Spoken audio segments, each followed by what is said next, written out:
来看巴尔干半岛国家塞尔维亚的首都发生校园枪杀案哦，目前知影已经有9个人死亡，嫌犯嘛已经抓到了，敢若13岁尔。警方是认为讲，伊是有计划性的犯案。凶手互警方抓起来，佮公布伊名字第一个字母 KK。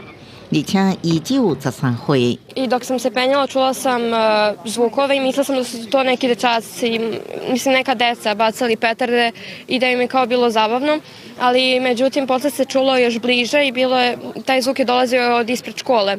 警方表示 ，KK 是有无犯案，甚至连想要台动学伫倒一班拢得出来。伊摕到被合法的枪，先对顶下卡的警卫3个女同学开枪，随去伫历史课向老师同学开枪。 Izlaza u školu koja je nađena na njegovom radnom stolu i kako je sam rekao ovde, odredio je prioritetne mete.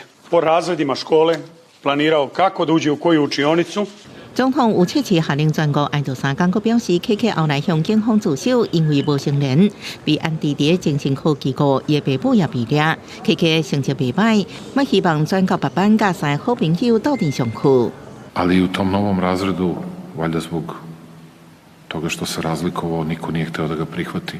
因为这案件有切实宣布对提请权有更较严格管制，暂停协会除了拍落以外申请许可，监管靶场甲平民的侵害保管。根据枪击监管组织小型武器调查2018年的报告，塞尔维亚每100人当中就有39.1件枪，超过78000人有拍落许可，有小型武器是全球第3，为20世纪90年代战争动乱时期有真侪非法的武器，互当局发出特赦令，互大家交出或者是登记非法的枪。